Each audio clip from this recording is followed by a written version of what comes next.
नमस्कार मित्रांनो, आज आपणाला उत्तम कोळगावकर यांची कविता पाहायची. काळजाच्या विस्कटलेल्या चिंध्या असं कवितेचं नाव आहे. मित्रांनो, उत्तम कोळगावकर यांचं संपूर्ण नाव उत्तम धोंडू कोळगावकर. त्यांचा जन्म 1949 साली झाला. मूळ गाव त्यांचं कोळगाव आहे. त्यावरूनच त्यांचं कोळगावकर नाव पडलेलं आहे. हे गाव भडगाव तालुक्यात जळगाव जिल्ह्यामध्ये आहे आणि निवृत्तीनंतर त्यांचं सध्याचं वास्तव्य नाशिकमध्ये आहे. त्यांनी वेगवेगळ्या नोकऱ्या केल्या. सुरुवातीला पत्रकारिता केली, नंतर ते शिक्षक होते, नंतर आकाशवाणीत लागले, आधी कार्यक्रम अधिकारी, मग केंद्राधिकारी म्हणून ते सेवानिवृत्त झाले. मित्रांनो, त्यांचे 3 कविता संग्रह प्रकाशित झालेले आहेत. जंगलझडी हा 1982 साली त्यांचा प्रकाशित झालेला कविता संग्रह, तळपाणी हा 2000 साली प्रकाशित झालेला कविता संग्रह आणि कालांतर हा तिसरा कविता संग्रह 2016 साली प्रकाशित झाला. त्याआधी म्हणजे 1980ला पहिला कविता संग्रह प्रकाशित होण्याच्या आधी, 1982ला पहिला कविता संग्रह प्रकाशित होण्याच्या आधी 1980ला कविता दशकाची नावाचा 10 कवींचा एक कविता संग्रह प्रकाशित झाला होता. त्यात पहिल्यांदा उत्तम कोळगावकर हे नाव सगळ्यांना जास्त माहीत झालं. त्याआधी 1970 पासून ते कविता लिहितच होते. वेगवेगळ्या नियतकालिकात त्या कविता येतच होत्या. म्हणजे 1970 ते 1990 हे त्यांच्या कवितेचं चढतं जे काळ आहे तो काळ म्हणून आपणाला पाहता येईल. त्या काळामध्ये त्यांनी महत्त्वाची कविता लिहिलेली आहे. त्यांनी लहान मुलांसाठी सुद्धा कविता लिहिलेल्या आहेत. छप्पा पाणी, जम्मतपूर, आनंदाचे झाड आणि मनात आहे पुष्कळ पुष्कळ अशी मुलांसाठी लिहिलेल्या कवितांची त्यांची काही पुस्तकं आहेत. 1970 पासून त्यांनी कविता लिहायला सुरुवात केली, म्हणजे जवळजवळ 50 वर्ष झाली ते कविता लिहित आहेत. अजूनही त्यांचं कविता लिहिणं सुरू आहे. मित्रहो, एकूणच मानवी जीवनाच्या ज्या जाणीवा असतात त्या जाणीवांचा वेध घेणं हे त्यांच्या कवितांचं वैशिष्ट्य आहे. तरीही त्यांच्या कवितेचा गाभा जो आहे तो गाभा मात्र ग्रामजीवन आहे. स्वतः खेड्यातून आल्यामुळं ग्रामजीवनाचं चित्रण त्यांनी केलेलं आपणाला पाहायला मिळतं. मित्रहो, 1970 ते 1990 या दरम्यान ज्या कवींनी ग्रामजीवनाचं चित्रण केलं असे 2 कवी त्या काळामध्ये मान्यवर होते. त्यातले एक नारायण कुलकर्णी कवठेकर, ज्यांचा हे माझ्या गवताच्या पात्या नावाचा कविता संग्रह कोळगावकरांच्या सोबतच 1982 साली प्रकाशित झाला, आणि उत्तम कोळगावकरांचा जंगलझडी हा कविता संग्रह. हे 2 कवी 1970 ते 1990 या दरम्यान आपल्याला लक्षात येईल की ग्रामजीवनाचं चित्रण करणारे प्रमुख कवी होते. त्याच्यानंतर अनेक कवी उदयाला आले. त्याच्या आधी आनंद यादव आणि नाधो महानोर, त्याच्या आधी बहिणाबाई, हे आपल्याला मराठी ग्रामीण कवितेची परंपरा माहीत आहे. त्या मधल्या काळामध्ये महानोर आणि यादवांच्या नंतर कोळगावकर आणि कुलकर्णी कवठेकर यांनी ग्रामीण जाणीवेची कविता लिहिलेली आहे. हे आपल्याला पाहायला मिळतं. मित्रांनो, या कवितेनं त्या काळातली शेतकऱ्यांची जी स्थिती आहे ती स्थिती आणि एकूणच देशाची जी स्थिती आहे ती स्थिती मांडण्याचा, सांगण्याचा प्रयत्न केलेला आपल्याला पाहायला मिळतो. आम्ही ज्या काळामध्ये कविता लिहायला सुरुवात केली त्या काळात आमच्या समोरचे आदर्श म्हणून हे 2 कवी होते. हेही मी तुम्हाला आवर्जून मुद्दाम सांगतो. उत्तम कोळगावकर यांची जी कविता तुम्हाला अभ्यासाला आहे त्या कवितेचं नाव आहे काळजाच्या विस्कटलेल्या चिंध्या. अर्थातच शेतकरी जीवनाचं चित्रण करणारी ही कविता आहे. काळजाच्या विस्कटलेल्या चिंध्या. मुक्त छंदातली कविता आहे ही, काही छंदातली कविता नाही आहे. आधी मी तुम्हाला सगळी कविता वाचून दाखवतो. ध्वजा ध्वजा कपड्यातला तो हडकुळा पोरगा, कमाईचा कापूस खुंदून खुंदून नीट लावताना बापाला म्हणाला, नाना औंदा तरी कापूस इकल्यावरी मला आणशील नार कापडं. ध्वजा ध्वजा कपड्यातला तो हडकुळा पोरगा, कमाईचा कापूस खुंदून खुंदून नीट लावताना बापाला म्हणाला, नाना औंदा तरी कापूस इकल्यावरी मला आणशील नार कापडं. चेहऱ्यावरच्या कुट्ट काळ्या सावल्यांना हटवत त्याचा बाप केविलवाणा हसला. चेहऱ्यावरच्या कुट्ट काळ्या सावल्यांना हटवत त्याचा बाप केविलवाणा हसला आणि तसाच कसाबसा हसत लहानग्या पोराला होकार देऊन बसला. आणि तसाच कसाबसा हसत लहानग्या पोराला होकार देऊन बसला.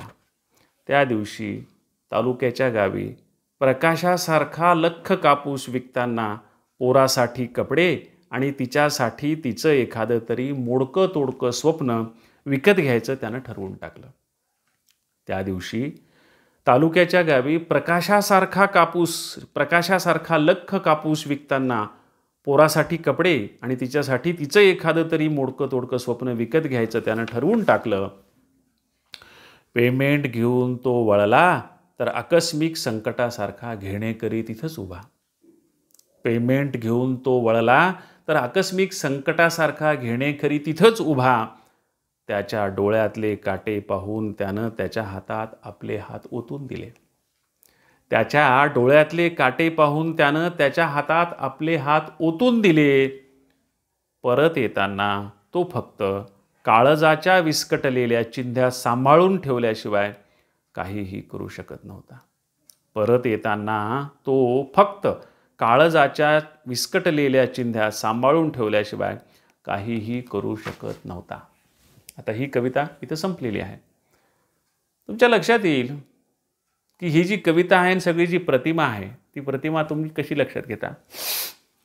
वेगवेगळ्या प्रतिमांमधून ही कविता पुढं पुढं जाते आणि शेतकऱ्याचं वास्तव जे अजूनही तसंच आहे 50 वर्षानंतर आणि जे युगानुयुग तसंच आहे ते वास्तव एका परिमाणामध्ये एका प्रतिमेमध्ये मांडण्याचा कवीनं प्रयत्न केलेला आहे.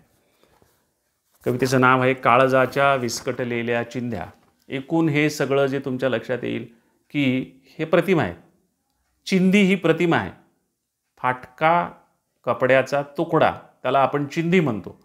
आणि त्यांनी म्हटले की काळजाच्या विस्कटलेल्या चिंध्या.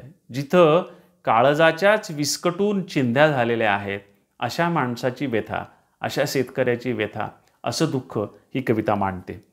पहिलीच ओळ आहे, ध्वजा ध्वजा कपड्यातला तो हडकुळा पोरगा. ध्वजा ध्वजा असा शब्द आहे. ध्वजा म्हणजे वर फडकवायची, पण वर फडकवायची ही ध्वजा असते. आणि फाटके कपडे अंगात घालून फिरणाऱ्या मुलगा जेव्हा वाऱ्यात फिरतो तेव्हा त्याचे कपडे वाऱ्यावर त्याच्या चिंध्या त्या ध्वजासारख्या फडकत असतात. ध्वजा म्हणजे तुकडा असाही त्याचा अर्थ होतो. म्हणजे फाटक्या तुटक्या कपड्यातला, ध्वजा ध्वजा कपड्यातला म्हणजे फाटक्या तुटक्या कपड्यातला तो हडकुळा पोरगा. कसा आहे पोरगा? हडकुळा आहे. तो काही स्थूल जाडजूड नाही आहे. कमाईचा कापूस खुंदून खुंदून नीट लावताना, म्हणजे कुठून चोरून आणलेला नाही आहे, स्वतः पिकवलेला कमाईचा कापूस आहे. तो खुंदून खुंदून रात्री भूत भरत असताना बापाला म्हणाला, नाना औंदा तरी कापूस इकल्यावरी मला आणशीलणारं कापडं. नाना म्हणजे वडिलाला म्हणतोय. औंदा तरी म्हणजे याचा अर्थ मागच्या वर्षी तू मला कपडे आणले नव्हतेस. औंदा तरी म्हणजे नाही तर नाही मागच्या वर्षी, पण यावर्षी तरी. औंदा तरी कापूस इकल्यावरी, आपला कापूस विकल्याच्या नंतर मला आणशीलणारं कापडं, मला कपडे घेऊन येशील ना. कोण प्रश्न विचारायले? शेतकऱ्याचं पोरगं. कोणत्या शेतकऱ्याचा प्रश्न विचारायले? पोरगं कापूस पिकवणाऱ्या. कापसापासून काय तयार होतात? कपडे तयार होतात. जो कापूस पिकवतोय तोच कपड्यासाठी मिळकतोय.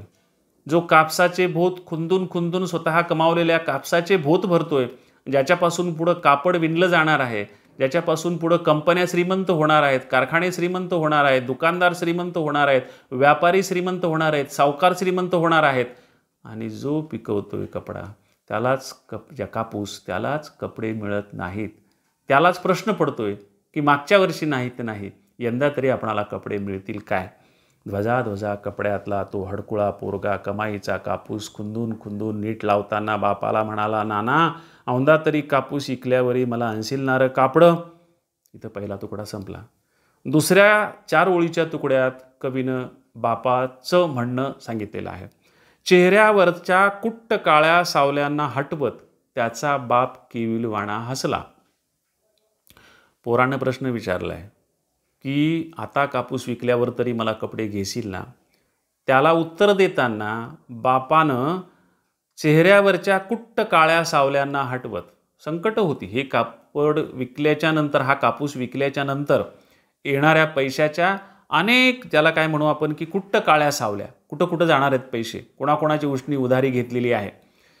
चेहऱ्यावरच्या कुट्ट काळ्या सावल्यांना हटवत, ते तितक्यापुरतं का होईना त्या सावल्या बाजूला हटवल्या, मनाचं सावट बाजूला केलं. त्याचा बाप केविलवाणं हसला. आनंदानं खदखदून हसू शकत नव्हता, स्वतः कापूस पिकूनही तो. तो केविलवाणं हसला आणि तसाच कसाबसा हसत केविलवाणं हसत हसत लहानग्या पोराला होकार देऊन बसला. हो रे दादा, बाळा, तुला मी नक्की कपडे आणील असं आश्वासन त्यानं देऊन टाकलं. त्याच्यामुळं पोराच्या मनात आतापासूनच आनंदाच्या उकळ्या फुटायला सुरुवात झाल्या की आता कापूस विकला की आपणाला नवे कपडे मिळणार, कापूस विकला की नवे कपडे मिळणार. आणि म्हणून त्या आनंदित झालेलं पोरगं. आणि मग शेवटी जेव्हा कापूस विकायची वेळ आली तेव्हा ते पुढच्या कडव्यामध्ये सांगितले की त्या दिवशी तालुक्याच्या गावी प्रकाशासारखा लख्ख कापूस विकताना, प्रकाशासारखा लख्ख, एकतर कापसाचा रंग शुभ्र पांढरा असतो, तो प्रकाशासारखा असतो, आणि दुसऱ्या बाजूनं काहीच नाही ना, स्वतःच्या कमाईचं आहे, कुठून चोरून लपून आणलेलं नाही, स्वच्छ प्रकाशासारखं सत्य आहे ते. त्या दिवशी तालुक्याच्या गावी प्रकाशासारखा लख्ख कापूस विकताना पोरासाठी कपडे आणि तिच्यासाठी तिचं एखादं मोडकं तोडकं स्वप्न, तिच्यासाठी म्हणजे बायकोसाठी तिचं एखादं स्वप्न पाहण्याचं सुद्धा त्यांना अधिकार नाही. स्वप्न पाहिलं तरी ते स्वप्न कसं आहे, मोडकं तोडकं.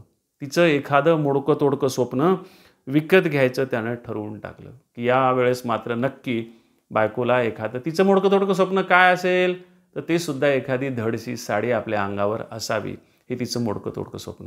आणि फारच फार तिची अपेक्षा असेल तर कुठलं तरी एखादी सोन्याची नथ, सोन्याची काडी जी अगदी कमीत कमी पैशात मिळेल ते एखादं तिचं स्वप्न असेल कदाचित, किंवा एखादा अंगावर कपडा धड मिळावा एवढं साधं स्वप्न असेल.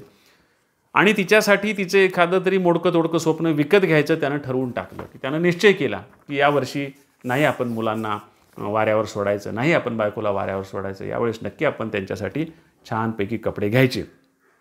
प्रत्यक्ष काय घडलं ते पुढच्या कडव्यामध्ये आहे. पेमेंट घेऊन तो वळला तर, पैसे घेतले, आडतीत माल विकला, पैसे घेतले आणि तो असा मागं वळतोय तर आकस्मिक संकटासारखा घेणेकरी तिथंच उभा. आकस्मिक संकटाची शेतकऱ्याला सवय असते. कधी पाऊस पडेल, कधी दुष्काळ पडेल, कधी आकस्मिक संकट येईल, कधी वारं वावधान सुटेल, कधी वाहून जाईल, ही सगळी आकस्मिक संकटं. तसंच सावकार हे देखील त्याच्यासाठी आकस्मिक संकट आहे. पेमेंट घेऊन तो वळला तर आकस्मिक संकटासारखा घेणेकरी तिथंच उभा. त्याच्या डोळ्यातले काटे पाहून त्यानं, ते घेणेकरांच्या डोळ्यातला राग, तू इतके दिवस मला फसवलंस, अजून कधी देतो म्हणला होतास, अजून दिलं नाहीस, आज तुझ्याजवळ आज पैसे आलेले आहेत, आता मी तुला एक क्षणभरही सोडणार नाही, आधी माझे पैसे दे. त्याच्या डोळ्यातले काटे पाहून त्यानं त्याच्या हातात आपले हात ओतून दिले. आपल्या हातात जे होतं ते त्याच्या हातात ओतून दिलं आणि एकही पैसा शिल्लक राहिला नाही. अशा वेळी परतताना तो फक्त काळजाच्या विस्कटलेल्या चिंध्या, परतताना तो फक्त काळजाच्या विस्कटलेल्या चिंध्या सांभाळून ठेवल्याशिवाय काहीही करू शकत नव्हता. म्हणजे तेव्हा तो परतायला लागला तेव्हा काय झालं होतं, तेव्हा त्याला कुठलं कापड बायकोसाठी घेता आलं नाही, कुठलं कापड मुलासाठी घेता आलं नाही. उलट परत येताना त्याच्याच काळजाच्या चिंध्या झाल्या, त्याचं काळीज फाटलं आणि ते फाटलेलं काळीज आणि काळजाच्या चिंध्या सांभाळून ठेवल्याशिवाय तो काहीही करू शकत नव्हता. अशी परिस्थिती त्या शेतकऱ्यावर आली, ज्यानं कापूस पिकवला आणि सगळ्या जगाच्या अंगावर वस्त्र दिली. नागव्या माणसाला वस्त्र बनवण्यासाठी ज्यानं कापूस पिकवून लोकांच्या हातात दिला, त्या माणसाला मात्र अंगावर कपडे नीट घालता येत नाहीत. उलट त्याचं फाटलेलं काळीज घेऊन त्याला बाजारातून परत येताना त्याच्या परिस्थितीला कुठल्याही प्रकारची क्षमा नाही. अशा वातावरणात तो शेतकरी काळजाच्या चिंध्या झालेल्या तो गोळा करत गावाकडं परततो. ही शेतकऱ्याच्या जीवनाचं चित्रण करणारी काळजाच्या विस्कटलेल्या चिंध्या ही उत्तम कोळगावकरांची एक उत्तम कविता आपण पाहिली. शेतकऱ्याच्या व्यथा वेदना आणि दुःख पाहिली, जे 50 वर्षापूर्वीही होतं, जे आजही आहे आणि जे युगानुयुग सुरू आहे, जे आपण पाहतोच आहोत. मित्रहो, इथे ही कविता संपली. पुढच्या तासाला आपण आणखी एक नवी कविता घेऊन येतो. नमस्कार.